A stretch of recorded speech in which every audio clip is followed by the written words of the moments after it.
I've mentioned that I have a lot of strange memories of people that I've had encounters with who have abducted me one way or another, and I've written about them on my blog. But for some reason, it seems to me that when I make a video about something, it's more effective somehow. I don't know why that is. I know the videos from yesterday were effective because the women standing behind me and to the side in church, and then Frank made the comment about being a good general because, I don't like people standing behind me to the right, which isn't the case. It's just the fact that they do it a lot. It's all part of this kind of invisible torture thing that no one else would notice. But anyway, so I don't want to go back and review every single point in my blog. It's so long, but I'm just going to review the very important points about encounters I've had in this video, and hopefully it'll make a difference. And I'll try to go chronologically, and I think the most important one is that when I was at the University of Toledo, I took part in a one-day psychology experiment where we bounced a tennis ball back and forth to each other in a room. I think I paid $50. So I didn't even know what it was for. And when I was leaving that experiment, one of the people facilitating the experiment said to me, "Have a nice life." Okay, and he had kind of like a sarcastic smirk on his face as he was saying it. And of course, since then, I found the article in New Republic magazine and found out that, that experiment I took part in Toledo was in fact a loneliness experiment. And when he said, "Have a nice life," he was making a facetious allusion to the fact that they're going to covertly continue experimenting on me. The next significant encounter I had was a year or two later when I was a student at Ohio State. I transferred to Ohio State after just 2 quarters at Toledo, and I was a bartender at BW3 on South Campus. And a lot of strange things happened there, which I'm not going to go over again. Like, they set me up to make it look like I was mean to a blind person. I think I was connected to my bosses, who were both, I think, probably neo-Nazis. But I'm not going to go over that. But there was a guy who came in once or twice, maybe 3 times. He was somewhat tall, medium to light-skinned, black. And I guess you might say he was nerdy. I don't know. But I remember the first time he came in, and this is the critical thing you've got to understand about this group that follows you and does these covert things to brainwash you, is they always act very nice. Okay, they smile, and their whole point is to make you think you're their friend. I mean, they're lying scum. It's amazing how just completely dirty scumbags they are. One of the things he said to me was, one of the first times I met him was, "Oh, wow, you see how your eyebrows are like that? That means you're open-minded." And part of what they do is to just suggest things onto you. I've overheard some people in San Francisco say something like projected onto him, and I think that's the term they use for it. And they're just real nice about it, and, you fall for it because you have no idea that it's a group over a long period of time. And you rarely see the same person twice. I never saw the same person twice until much later, and I had no idea when I saw he came back in the BW3 2 or 3 times. But open-mindedness is, encouraging you to be open-minded is the whole key to the whole thing. I mean, they want to guilt you, and etc. And I said, one of the ways they make you hyper-empathetic is by constantly suggesting that you're uncaring and uncompassionate, when you could be the most properly caring person in the world. You're going to feel guilty and compensate. But that's what he did. He said, "Ooh, someone with eyebrows like that means you're open-minded." And I was like, okay, whatever. And then he came back in 2 or 3 times, and he was always really nice. And I thought maybe he seemed a little weird, but there's no way for you to know what they're up to. That's the whole thing. They do little things to drive you to save isolation and break you away from your family. One of the things they do to separate you from your family is constantly suggest that you're a mama's boy, to say that you're not a real adult or a real man unless you're separated from your family. And that's one of the ways they do it after you've been set up to feel lonely and easily influenced like that. I've been forced to not leave any stone unturned, and I haven't mentioned this anywhere. I haven't written about it on the blog, and I haven't mentioned it in a video, but I'll mention it now. There was a time when I was living in Columbus, going to Ohio State, when I had made a visit home to Niles, and I had taken a bus, and I was taking the bus back to Columbus when it broke down or something in Akron, and I had to be at work at 4 or whatever, and the bus was gonna get me back at 3 o'clock if it was been on schedule, and I was really concerned about missing work, and I figured, well, okay, once in my life, I'll try it, so I hitchhiked. And I think I got 2 short rides with a couple people that seemed totally innocent. One was an older gentleman. I think the other one was as well. And they didn't seem like, I didn't suspect them at all.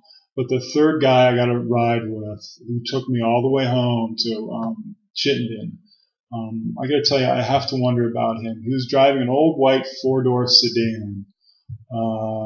It was an old model. This would have been in 1994 or 1995. And I think the car he was driving, if I had to guess, I would say it was a late 60s or early 70s model. It was a white 4-door, like a big old thing that maybe he got from his grandfather or something. It wasn't in like mint condition like a show car, but it was in pretty good condition. It might have had a couple touches of rust on it here and there, and it was working just fine. He might have been acting a little bit strange. I don't remember. But he took me all the way to in front of my house on Chittenden in Columbus. Maybe he has something to do with all this madness too. I don't know. After I graduated from Ohio State, I moved to New York and got into television. And I have a vague memory of an encounter with some guys at the P&G bar, which is on the Upper West Side around 72nd Broadway. It's one of the oldest bars in New York City. And, everything I found is connected to some actors and producers in television in New York. And at this night at the P&G, this memory is very vague. I know they must have gotten me drunk, but they were being really, really intimidating. Like they were acting really angry and trying to intimidate me. I don't know what happened. Otherwise, I just remember I was in the booth and there were 3 of them and they had me on the inside of the booth. And they were really trying to scare me, and I don't remember anything else that might have happened, but I'm sure they knocked me out somehow and did something. I don't know what.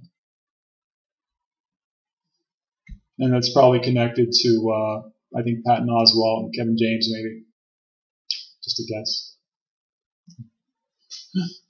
Another vague memory I have, I think, is also probably from New York. And it was 2 or 3 guys, and I think one or all of them might have been gay in hindsight. At the time, I probably didn't realize it. And of all these vague memories I have, there's always like one part of it that's very, very clear. That's what makes me confident. That's how I know they're real and I'm not imagining. It's very strange. They're very brief, and they're very foggy, but then there's always this one point that just makes me know that I'm not crazy at all.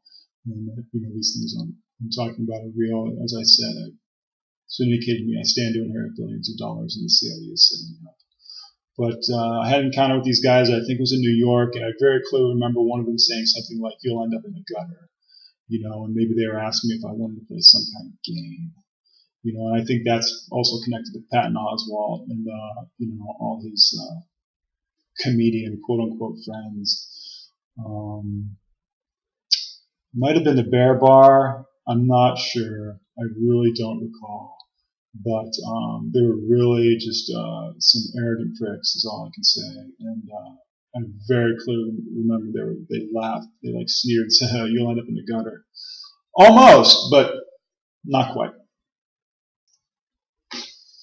After I left New York, I moved back to Niles for a little more than a year, and then I moved to Columbus. And I lived in Columbus again from March of '04 through the end of 2006. And during that time, there were 2 incidents that were very significant. And one is, and this is again one of those vague memories, but there's always one thing in my memories that are very clear, that make it very crystal clear.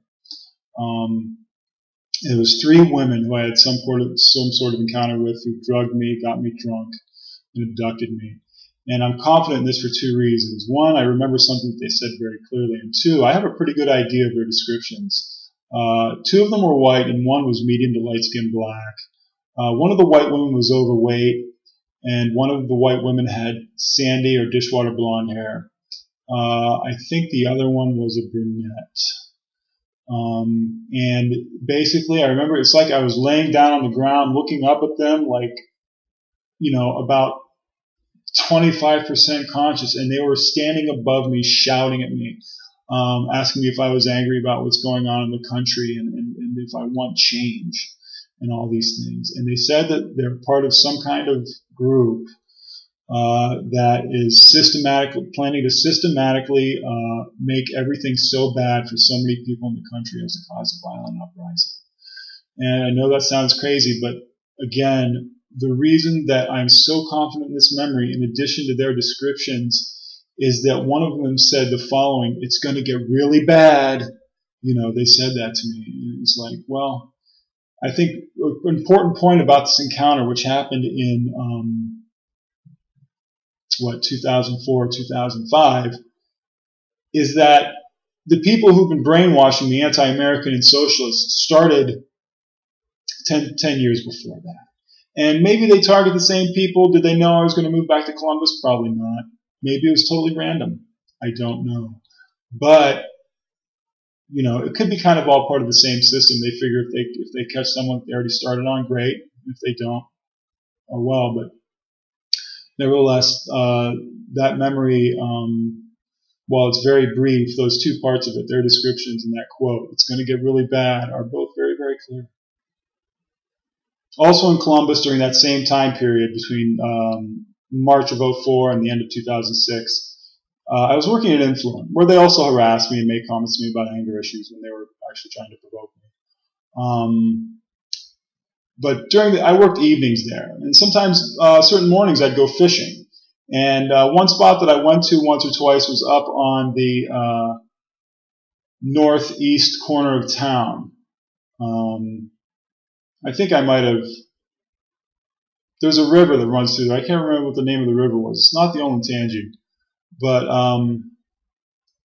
it's in the northeast quadrant of Greater Columbus. And there are houses right across the street from it. It runs along a road for a little while, running north and south.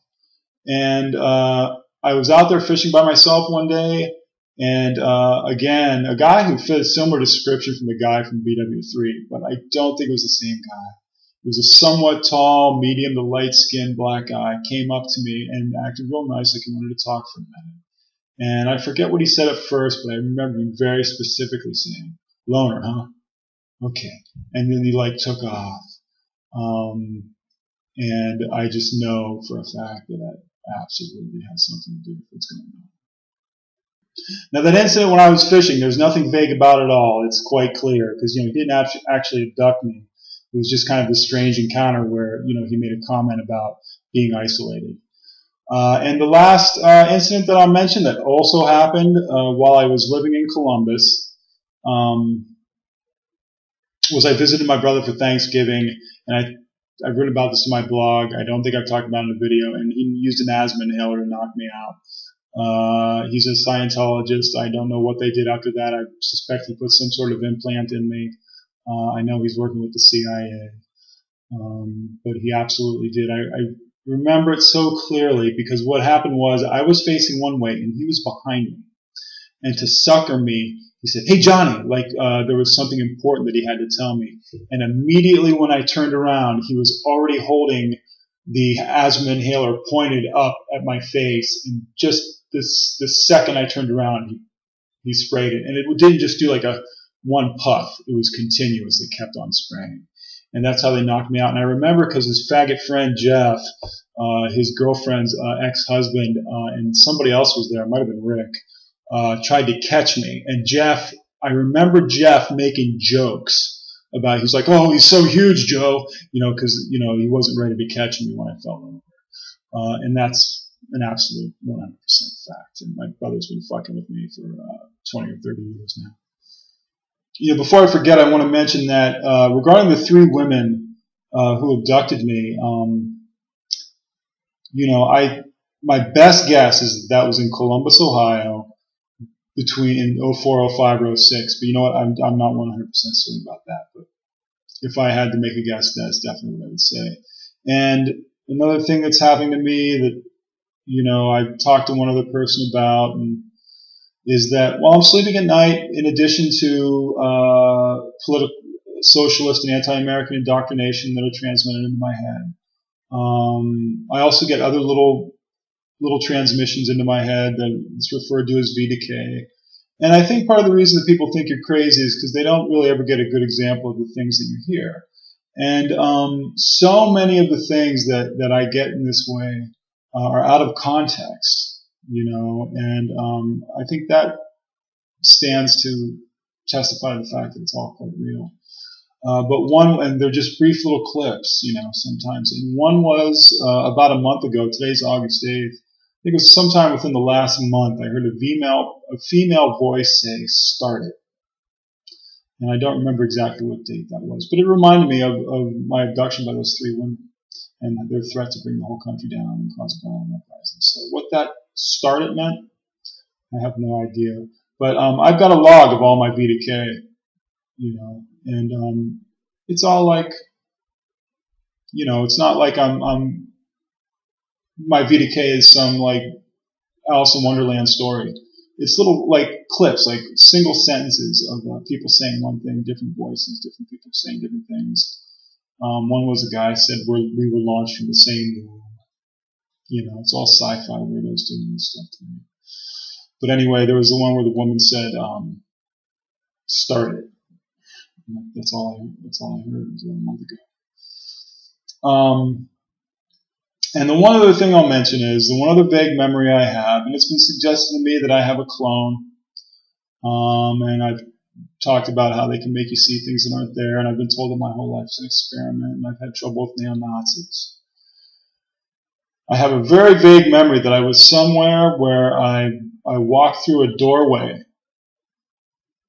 And the reason I'm telling this, the whole reason I just said everything about the VDK is that I don't know, a memory popped into my head about this, a couple things that I think are associated with this, and I don't know where they come from.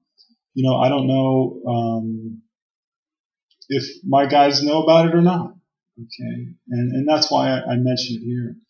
I have this weird memory where I got bashed in the forehead. I was walking through a doorway, and somebody was waiting, and I think they were standing up high. They weren't standing on the ground. There was like some kind of raised platform, and they were actually up on a raised platform, ready to swing, as if they were swinging a baseball with my head at the right level, and bashed me in the forehead, and knocked me out, apparently. What happened after that, I don't know. For some reason, I want to guess that the room where that happened had wood paneling. I'm not sure about that. But I got to tell you, I have reason to guess that the place where that happened was at the First Chance, Last Chance bar in Niles. And if that's the case, I think probably the way they suckered me was they called me and said they heard that I was a bartender and asked me if I could fill in to tend bar for them one night. And if I had to guess when that was, I would say it was in 2007 or 2008. Another incident I wrote about on my blog that I haven't talked about in video was when I was living in New York, and Carrie and I were living together. We were down in the Village in Chinatown area one day walking around. I think we probably went to lunch, and we're doing some window shopping. And we stopped into one of those Chinese retail shops that are typical down there. And, we entered the shop, and we didn't even walk a quarter of the way towards the back. And the manager walked towards the front of the store, reached up and pulled down the city gate and shut it all the way. And, of course, Carrie acted startled, and I was startled. I was like, whoa, what's going on here, man? Open the fucking gate. And they were like, "It's okay, everything's going to be all right." And I was like, "No, man, open the goddamn gate." And they had it shut for maybe like, I don't know, not even 2 minutes at the most. And then they just opened it, and we left. And I think there were the owner and his wife, and maybe one other person who was a manager or something, and we left. And Carrie and I walked across the street. I remember there was a cop there. Okay, and he was pretty tall, and she said, "Oh, let's go tell him." And we went and told the cop, and he acted really concerned. He's like, "Oh, well, I'll go check it out." you know. And knowing what I know now, I know that he wasn't a real cop. He was wearing a costume. And part of the reason I know that is because I was standing out downtown in San Francisco holding my sign when a cop similarly dressed came and approached me. He was about 6'6", he had blue eyes, and he was just being very intimidating to me. And his uniform was like brand new and like perfectly pressed. And he went into this lids shop that I was standing out in front of. And he told one of the employees to come out and sarcastically ask me why I don't get into politics. You know, like he was taunting me. But my reaction is, well, I've never really had any political aspirations. So, you know, I don't know. But he was definitely there to taunt me. He was wearing a costume just like that cop in New York in Chinatown was. So there's got to be something significant about that Chinatown thing. What? I don't know. They zapped me with some kind of ray while I was in there. You know, got my DNA and cloned me. I'm guessing. I don't know. But it's got to have something to do with it. And Carrie worked for the Asian Society. You know, she's total CIA.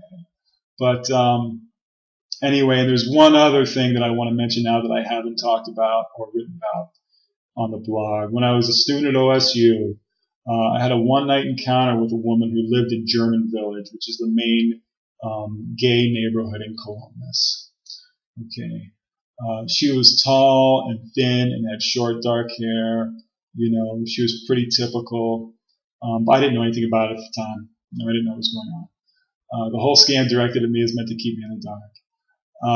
I don't remember how we met, but knowing what I know, it's safe to assume she must have approached me because she wasn't my type at all. She was not the kind of woman I would approach. So she must have approached me. And I very, very clearly recall thinking that she was acting strange, you know, being kind of evasive and quiet. She lived right in the heart of German Village. I think she might have had a 2-floor kind of townhouse, and her bedroom was like the whole upstairs, and it was, which is common, like it's common in Columbus. You know, the bedroom, the roof, the ceiling was shaped like the roof, you know, and so I kind of could barely stand up in there.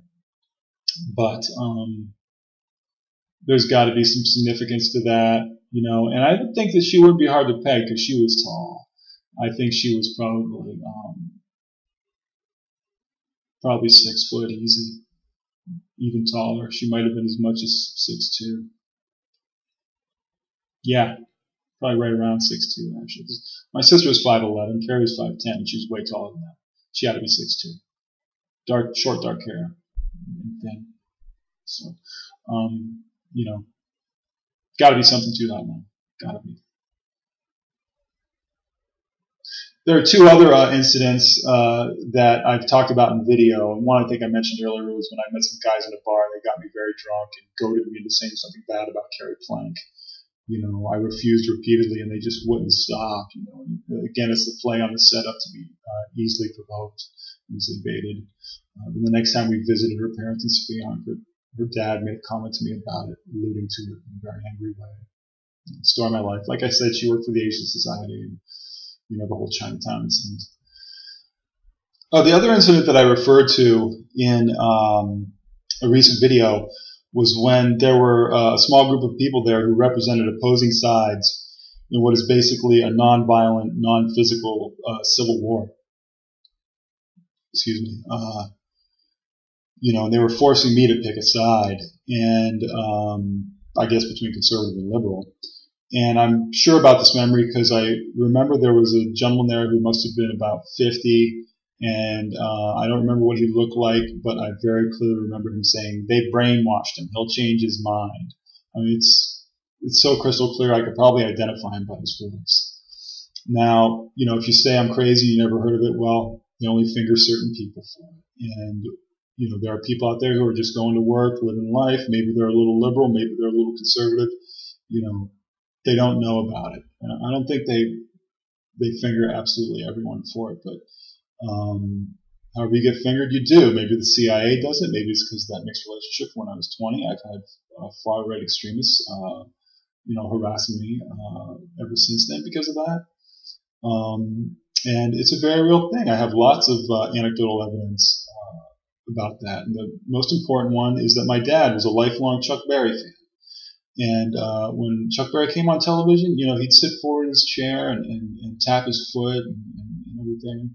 And I think around 2004 or 2005, I was over the house, and Chuck Berry came on television, and he just sat in his chair and didn't move, and he had a look of like, a little bit of consternation on his face. And I was like, Dad, what's up, man? Chuck Berry's on television. And he just kind of like shook his head at me like he was, a little bit scared.